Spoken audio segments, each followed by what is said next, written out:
오늘 에스라 말씀 마지막 내용입니다. 9장과 10장 마지막 에스라의 말씀인데, 이제 에스라가 개혁을 일으키는 그 내용으로 에스라 10장에서 마무리되고 있습니다. 4개월 동안 정말 먼 길을 걸어서 이제 예루살렘에 돌아온 사람들이 얼마나 또 큰 일을 이룬 것입니까? 정말 모든 것이 하나님의 은혜로 잘 무사히 왔습니다. 그런데 참 어려운 일을 끝냈는데, 또 어려운 일이 잘 끝나면 이제 평안할 줄 알았는데 또 큰 어려움이 또 생기게 된 것입니다. 오늘 이 9장에서는 에스라가 충격을 받고 있는 내용이 나옵니다. 에스라가 왜 이렇게 큰 충격을 받았을까? 이렇게 큰 일을 잘 마쳤는데 또 왜 이렇게 어려움이 또 생기게 되었는가? 그 내용은 이 귀환한 이스라엘 백성들이 심각한 죄를 저질렀다라고 하는 것입니다. 그것이 이방인들과 결혼한 그런 내용입니다.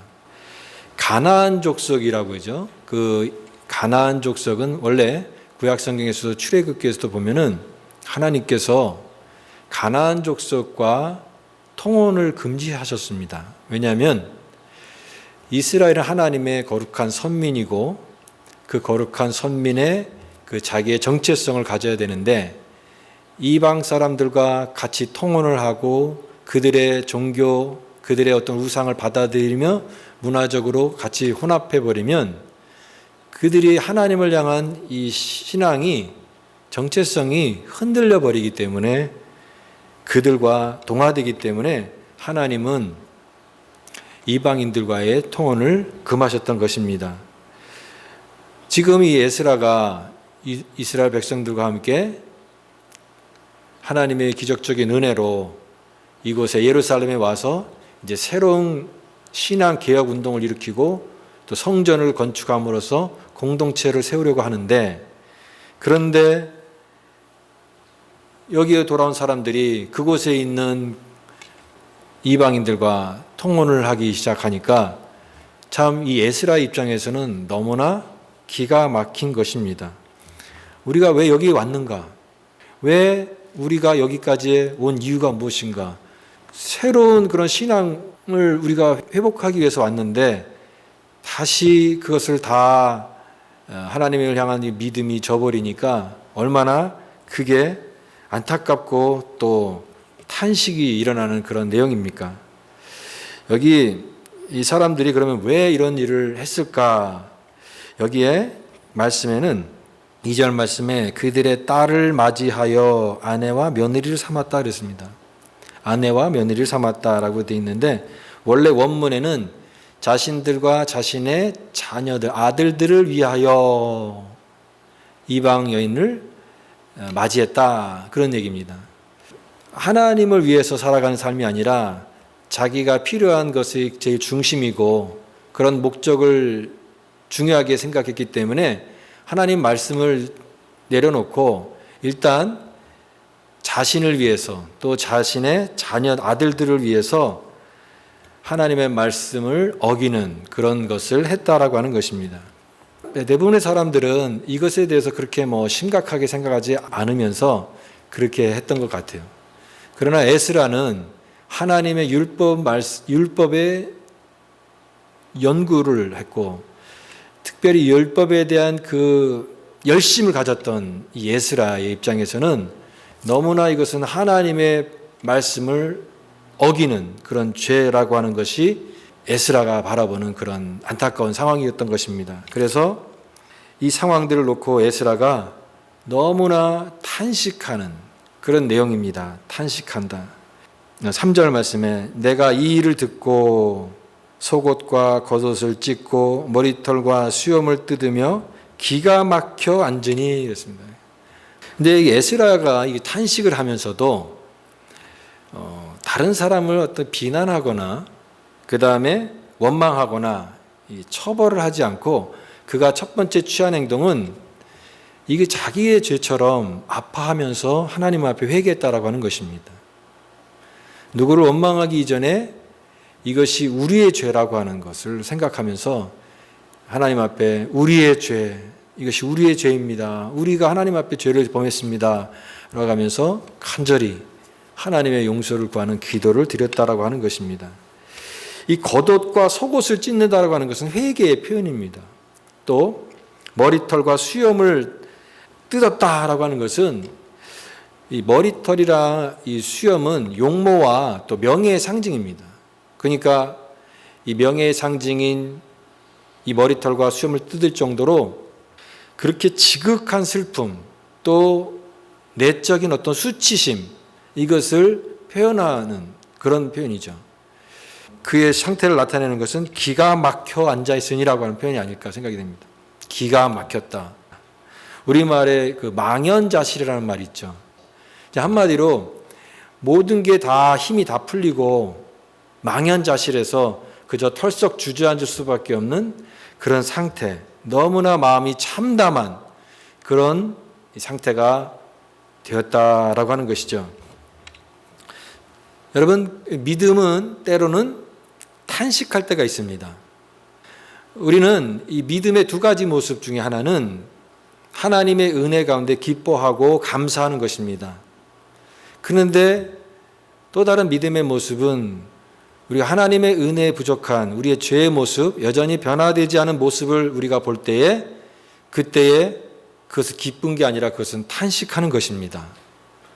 그래서 때로는 이 탄식하면서 절망적인 그런 기도를 드릴 수 있는 것이죠. 다윗은 시편 55편에서 내가 근심하여 탄식하리니 내 소리를 들으시리로다. 탄식으로 하나님 앞에 자기의 마음을 드리면서 기도했다라고 표현하고 있습니다. 여러분, 예수님은 어떤 분이십니까? 예수님도 예루살렘 성을 보시면서 그 성의 그 안타까운 그런 사람들의 모습을 생각하시면서 탄식하시고 우셨던 예수님의 모습을 생각해 볼 수 있습니다. 우리 성령님은 어떤 분이십니까? 우리가 마땅히 빌 바를 알지 못하면 그분은 말할 수 없는 탄식으로 우리를 위하여 기도하시는 분이라고 말씀하고 있습니다. 성령님도 탄식하시는 분이었다라고 하는 것이에요. 믿음의 사람들의 모습 속에는 하나님의 은혜를 향한 감사와 기쁨도 있지만 그 은혜에 합당하지 못한 삶을 살아가는 이 세상의 모습과 내 주변의 모습과 자신의 모습을 보면서 탄식하는, 그 다음에 절망하는 이런 믿음의 두 가지 모습이 같이 균형이 있다라고 하는 것이에요. 죄악의 타락의 모습 속의 탄식은 거룩한 분노입니다. 거룩한 분노이고 하나님을 향한 진실한 호소 그리고 부르짖음입니다. 역대하 7장 14절 보니까 내 이름으로 일컫는 내 백성이 그들의 악한 길에서 떠나 스스로 낮추고 기도하여 내 얼굴을 찾으면 내가 하늘에서 듣고 그들의 죄를 사하고 그들의 땅을 고칠지라 말씀하고 있습니다. 하나님을 향하여 그 땅의 그 안타까운 마음을 가지고 무릎을 꿇고 기도하는 그 탄식하는 한 사람, 그 사람을 통하여 하나님께서 그 땅을 고치고 치유한다라고 말씀하고 있습니다. 이것이 성도의 어떤 탄식입니다. 신앙은 때로는 기쁨도 있으나 우리는 진리의 문제에 있어서는 진지해야 됩니다. 진리의 문제에 있어서는 진지해야 되는 것입니다. 그래서 은혜 안에서는 감사하고 기쁘지만 죄에 대해서는 우리가 탄식하는 것, 그럴 때 희망의 길이 그 속에서 열리지 않을까 생각이 됩니다. 오늘 이 에스라의 탄식이 있었기 때문에 이제 9장과 10장에 에스라의 개혁운동이 거기서부터 씨앗처럼 거기서부터 생겨난 것이라고 생각이 듭니다. 문제는요, 이 사람들이 몸은 왔지만 중요한 것은 마음은 아직까지 완성되지 않았다라고 하는 것입니다. 여러분, 사람들의 마음이요, 잘 바뀌지가 않습니다. 사람들의 마음이 가장 어려운 부분입니다. 이 몸은 왔어요. 이제 다 같이 예루살렘에 와서 이제 새로운 신앙을 꿈꾸면서 그래도 그런 이 귀한 대열에 동참해서 온 믿음의 사람들 아니겠습니까? 많은 고난과 어려움을 다 극복하고 왔는데, 몸은 왔는데, 그러나 그들의 마음은 아직 변화된 것이 아니라고 하는 것이에요. 여기 2절 말씀 보니까 그들이 일반 사람들만 한 것이 아니라 방백들과 고관들과 이런 표현이 나오는데, 지도자들급에서도 이런 것을 그냥 허용하고 아무렇지도 않게 하니까 다른 사람들도 다 그걸 따라하면서 이렇게 전체적으로 하나님의 말씀을 어기는 그런 죄를 저질렀다라고 하는 것이죠. 여러분, 사람이 큰 변화를 겪으면 달라지기도 합니다. 그렇죠? 어떤 큰 고난을 당하거나 큰 은혜를 경험하면은 그 사람이 달라질 수 있잖아요. 그런데 또 여전히 변화되지 않는 그 고집스러운 그런 본성은 그대로 있다라고 하는 것입니다. 예를 들면은 여러분, 출애굽기에서 이스라엘 백성들이 하나님의 놀라운 은혜를 경험하고 하나님이 정말 살아계시는 분이구나, 하나님이 우리와 함께 하시는구나를 가장 강력하게 체험했던 것은 다른 여러 가지가 있지만 그 중에 단연 첫 번째는 홍해바다를 건넌 사건이 아닐까 생각이 됩니다. 홍해바다가 갈라져서 그들이 그곳으로 지나가면서 그들 생각에 무슨 생각이 들었습니까? 야, 정말 하나님이 이런 분이시구나, 바다를 가르시는 능력의 하나님이시구나, 엄청난 그런 신앙 경험을 한 것입니다. 놀라운 그런 역사를 체험했던 그런 사람들입니다. 그런데 홍해바다를 건너고 나서 그러면 그렇게 엄청난 은혜를 경험한 사람들이 그들의 삶이 달라졌느냐? 달라지지 않았다는 겁니다. 엄청난 은혜를 받는다 할지라도 여전히 그들은 또 죄를 짓고 또 하나님을 거역하고 또 다른 길로 나가는 그런 사람들이었다라고 하는 것입니다. 오늘 이 이스라엘 백성들도 이렇게 귀환해서 하나님의 은혜로 기적적으로 이곳에 와서 다시 고국으로 돌아와서 이렇게 귀한 대열에 참여했는데 하나님의 은혜 아닙니까? 이런 은혜를 경험했는데도 불구하고 또 막상 현실에서 살아갈 때는 그 하나님의 역사하심, 하나님의 은혜를 다 잊어버리고 여전히 자신의 모습으로 살아가는 그런 죄를 저질렀다라고 하는 것입니다. 몸은 왔지만 마음은 아직까지 오지 않은 그런 모습, 미성숙한 모습이 있다라고 하는 것이에요. 어떤 사람은 고난을 많이 겪으면 사람이 성숙한 사람이 된다라고 얘기합니다. 근데 고난을 많이 겪고 고생해서 정말 성숙한 그런 사람이 되는 사람도 있지만 고난 많이 겪고 고생해서 더 독한 사람이 되는 사람도 있습니다. 그러니까 참 이것이 사람이 변한다는 것이 참 어려운 것이죠. 이들은 여전히 삶의 습관과 자신의 본성, 습성, 그 모습이 그대로 있는 것입니다. 어떤 분들은 교회 우리가 신앙생활을 하고 예수를 믿는다면 그러면 믿는 사람들은 좀 달라야 되지 않을까라고 생각을 하잖아요. 그러면서 믿는 사람들이 예수를 믿는 이후에 정말 달라졌는가에 대해서 회의를 느끼는 사람이 있어요. 예수 믿는다고 해서 정말 그 사람이 달라졌느냐? 자기는 아니다라고 생각하는 거예요.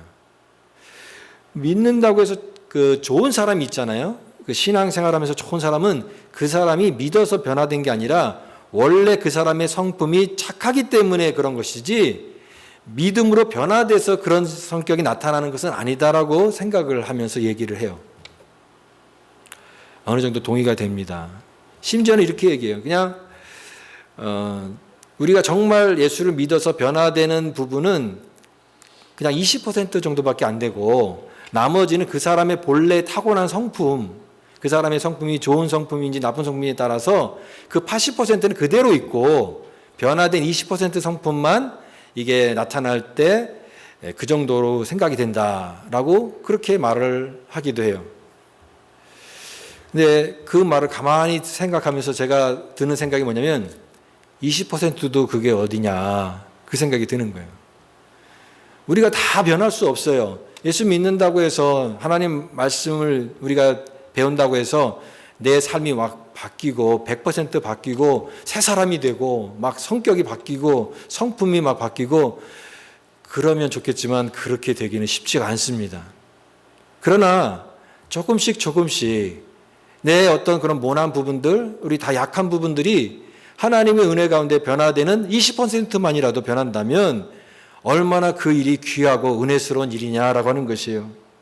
욕심 부리는 사람이 내가 욕심 부릴 때 하나님 말씀에 또 찔림받아서 그 욕심 내려놓을 수 있는 그 20%.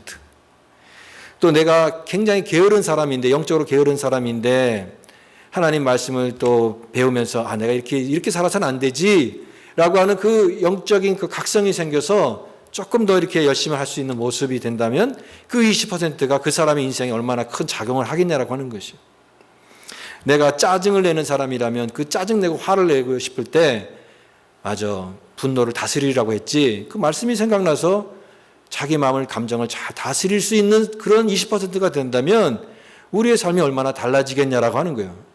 막 죄를 짓고 싶어요. 유혹에 막 빠지는 그런 심령이 됐을 때 하나님의 말씀이 생각이 나서 내가 그러면 안 되지 라고 하는 그 20%가 작동을 해서 내가 그런 삶을 살지 않고 변화된 삶으로 간다면 그게 우리의 변화된 모습이 아니겠느냐.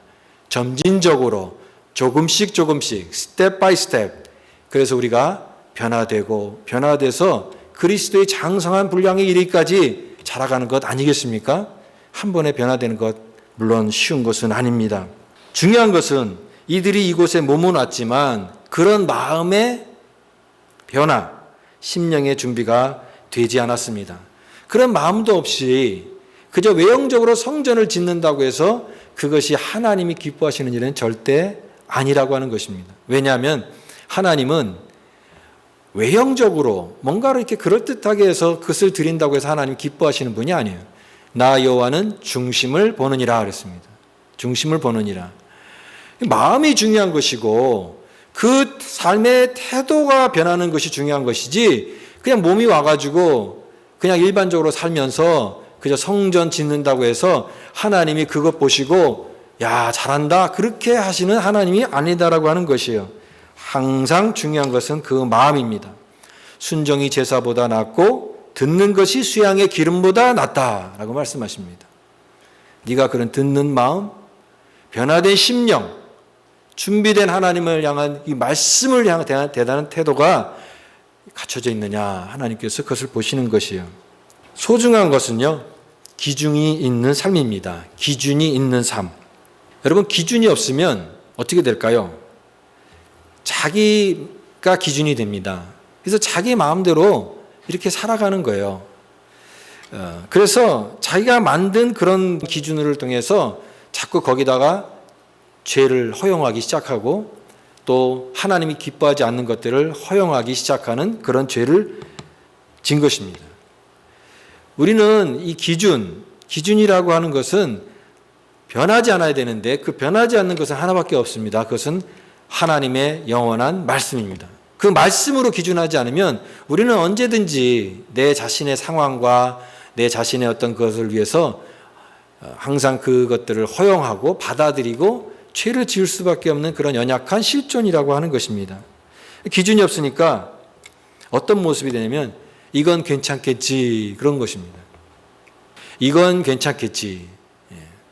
이스라엘 백성들도 여기 와서 이제 뭐 사람들도 없고 우리도 이제 결혼도 해야 되고 자녀들도 결혼을 해야 되고 하는데 또 여기 또 이방 사람들도 또 매력적이고 또 이것을 정착해서 살려면 그렇게 해야 되지 않느냐. 그러니까 구약에서 말씀한 율법이라든가 하나님의 말씀 모세의 법은 전혀 생각이 나지 않고 그저 지금 눈앞에 있는 현실의 그 문제만 크게 와닿았기 때문에 그들은 괜찮겠지 하면서 그런 죄를 저질렀던 것이에요. 다른 사람들도 다 하는데 지도자들도 다 하는데 그러니까 오랜 세월 동안 이게 묵인되고 당연시되어서 누구도 문제시하지 않는, 누구도 거기에 대해서 뭐라고 얘기하지 않는 그런 분위기 속에서 다들 그렇게 살았던 것입니다. 여러분, 이 자기 신앙, 자기 중심적인 그 신앙, 이것은 항상 문제가 됩니다. 우리가 신앙생활을 할 때 자기 중심적으로 신앙생활을 한다라고 하는 것은 하나님의 말씀을 믿는다고 하지만 사실은 그 자리에 중심에는 자기가 있는 것을 말하는 것입니다. 우리가 성경 읽는 세 가지 자세에도 자기 중심적인 신앙의 예를 생각해 볼 수 있습니다. 성경을 여러분 읽을 때 세 가지가 있는데요. 하나는 저를 중심으로 읽는 게 있고, 하나는 구절을 중심으로 읽는 게 있고, 하나는 전체를 중심으로 읽는 게 있습니다. 저를 읽는다라고 하는 것은요, 자기가 좋아하는 말씀만 이렇게 취하는 그런 것입니다. 성경을 읽을 때 이렇게 넘어가다가 이 말씀, 자기가 좋아하는 말씀만 이렇게 꼽는 거예요. 이거는 굉장히 자기 중심적인 그런 신앙입니다. 그 다음에 구절을 중심으로 한다라고 하는 것은 목회자들이 또 성경을 읽을 때 목회자들은 하나님이 나에게 주시는 말씀으로 읽지 않고 때로는 직업적으로 자꾸 하다 보면 이것은 오늘 설교 말씀으로 인용해야 되는데, 그렇게 해서 성경 말씀을 그런 식으로 보게 되면 하나님의 말씀으로 듣기보다는 설교를 위해서, 자기가 하는 어떤 일을 위해서 성경 구절을 읽고 자기에게 유리한 것들을 자꾸 찾게 된다라고 하는 것입니다. 이것도 성경에 읽기에 바른 예행이 아니에요. 그냥 마지막은 전체를 읽는다. 전체를 읽는다는 것은 내게 유익한 말씀, 나한테만 해당되는 그 말씀을 이렇게 뽑는 그런 것도 아니고, 또 뭐 설교를 위해서 어떤 거를 위해서 사용하기 위해서 하는 것도 아니고, 전체 속에 드러난 하나님의 뜻이 뭔가, 하나님이 어떤 분이신가를 알고 싶어하는, 하나님의 뜻을 알고 싶어하는 그런 마음으로 읽는 성경 읽기가, 그것이 바른 성경 읽기라고 하는 것이에요.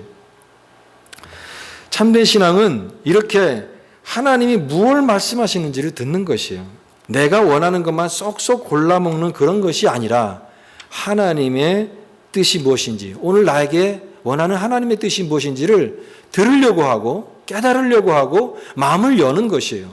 그럴 때 하나님의 말씀이 우리 심령 가운데 생명력으로 다가오는 줄 믿습니다. 그러니까 참된 신앙은 말씀에 대한 두려운 마음을 가져야 돼요. 순종의 마음을 가져야 됩니다. 여기 4절 말씀을 보십시오. 4절 말씀. 이에 이스라엘 하나님의 말씀으로 말미암아 떠는 자가 사로잡혔던 이 사람의 죄 때문에 다 내게로 모여오더라 그랬습니다. 지금 망연자실한 이 에스라가 통곡하는, 정말 절망하는 그 자리에 이 에스라의 그 모습을 보고 자극을 받아서 사람들이 모여오기 시작했습니다. 근데 이 사람들이 정확히 어떤 사람들인지 모르는데, 이 사람들이 어떤 사람들이라고 소개하고 있냐면 하나님의 말씀으로 말미암아 떠는 자라고 되어 있습니다. 이 말은 하나님의 말씀을 경외하는 사람, 우리가 하나님의 말씀을 우습게 여기고 가볍게 여기는 사람은 하나님의 말씀에 떨지 않겠죠. 자기가 원하는 그런 말씀만 쏙쏙 골라먹는 그런 신앙은 하나님 말씀의 권위에 인정하지 않겠죠. 근데 여기 말씀에 떠는 자들은 경건한 자들입니다. 하나님의 말씀을 두려움을 갖고 그 말씀의 권위 앞에 순종할 수 있는 그런 사람들이, 이게 우리가 잘못했구나, 우리가 하나님의 뜻을 거슬렸구나 라고 하면서 이 에스라의 모습에 자극을 받아서 거기에 같이 와서 회개 기도하는 에스라와 같이 동참해서 하나님 앞에 이것을 기도하면서 회개했다라고 하는 그런 표현인 것입니다. 우리는 내 신앙이 자기 중심적인가 아니면 하나님의 뜻을 구하고 있는가를 살펴볼 필요가 있습니다. 자기 중심을 가지면요, 두려움이 아니라 가볍게 여기고 언제나 자기 것을 먼저라고 생각하는 그런 신앙에 빠지기 쉽기 때문에 그렇습니다. 어떤 미국 목사님이 어떤 성도님 그 임종을 이제 앞두고 있어서 그 집에 신방을 갔다고 합니다. 이분이 큰 사업을 하시는 그런 비즈니스맨이었어요. 그래서 그런 이제 마지막 가는 길이니까 이렇게 손을 잡으면서 이렇게 얘기했어요. 평생 교회 다니시면서 생각나는 그런 귀한 말씀이라든가 좋아하는 말씀 있으면 말씀해 주세요. 그 말씀을 이제 같이 이렇게 나누면서 그분에게 마지막 가는 길을 위로하려고 그렇게 말씀드렸더니 그분이 눈물을 이렇게 흘리면서 그런 얘기를 하더래요. 목사님 죄송합니다. 제가 사실은 목사님 그 예배 설교 들을 때 항상 제가 수첩을 꺼내놓고 사업 구상을 했습니다. 이상하게 목사님 설교할 때 사업 구상 이게 아이디어가 자꾸 떠올라서 사업구상에서 메모를 하고 그 수첩을 적었습니다. 그래서 목사님이 하신 말씀이 전혀 생각이 나는 게 하나도 없습니다. 그렇게 얘기했다고 합니다. 죄송합니다. 자기중심적 신앙은요, 많은 고난과 연단을 받아도 여전히 죄에서 벗어나지 못하는 그런 신앙이 될 수가 있습니다. 항상 배우나 마침내 진리의 지식에 이르지 못하였도다. 바로 이스라엘 백성들의 이 자기중심적인 어떤 이 모습, 그것이 문제였다라고 하는 것이에요. 에스라는 이 모습을 보면서 하나님 앞에 철저히 회개했습니다. 그들의 문제가 아니라 이것은 나의 문제다, 우리 민족의 문제다, 동일시하면서 하나님 앞에 회개하면서 결단했습니다. 그리고 이제 에스라 9장 10장에서는 이 결단을 움직이는 개혁운동을 일으키는 내용이에요. 그래서 에스라의 마지막은 개혁입니다. 완전히 새롭게 말씀으로 개혁하는 그런 운동을 일으킨 거예요. 왜냐하면 이 포로귀환 공동체가 이제 앞으로 어떤 방향으로 갈 것인가에 대해서 에스라는 하나님 말씀의 중심으로 갈 수밖에 없다. 그러려면 우리의 구태의연한 신앙들은 다 개혁되어야 된다라고 하는 분명한 청사진이 있었기 때문에 결단을 내렸고 과감하게 개혁을 했던 것입니다. 이것이 에스라의 개혁입니다. 여러분, 믿음 아닌 것에 대해서는 이렇게 에스라처럼 단호할 수 있어야 된다라고 하는 것입니다. 우리가 개혁주의 신앙을 얘기합니다. 우리 신앙이 개혁주의가 돼야 됩니다. 그런데 개혁주의, 리폼드라고 하는 말은요, 이런 뜻이에요. 그리스도의 믿음이 중단 없이 계속 명확하게 설명되고 고백되어야 한다. 그런 말이에요. 개혁주의라고 하는 것은. 어느 것도 100%는 있을 수 없다. 항상 우리의 신앙생활은, 신앙의 어떤 믿음은 새롭게 그 완성을 늘 추구하는 자세로 하나님의 진리를 추구하는 그런 마음으로 가져야 된다고 하는 것이에요. 틀린 부분이 있을 수가 있고 내가 미흡한 부분이 있으면 하나님의 말씀으로 다시 교정을 받아서 다시 개혁을 해서 새롭게 되는 것이에요.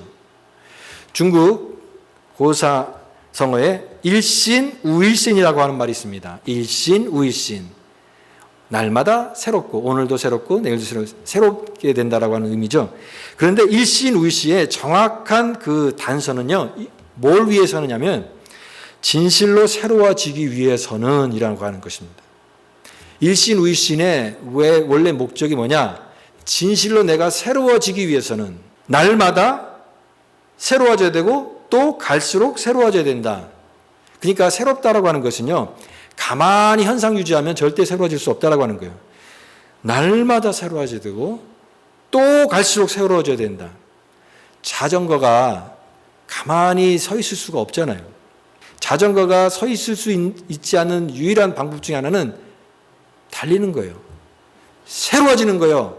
영적 페달을 밟을 때 새롭게 나갈 수 있는 것입니다. 우리의 신앙생활도 일신 우일신이에요.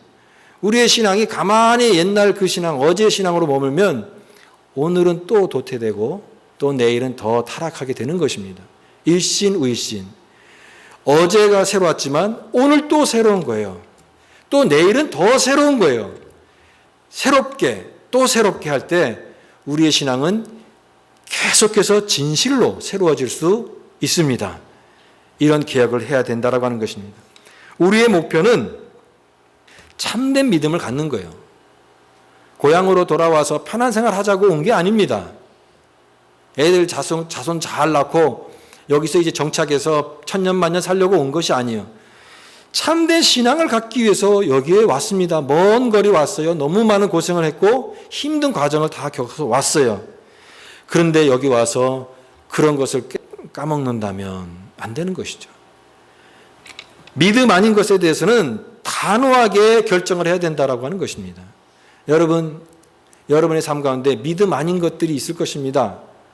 오늘 그것들에게는 단호하게 딱 끊을 수 있는 그런 결단을 하시기를 바랍니다.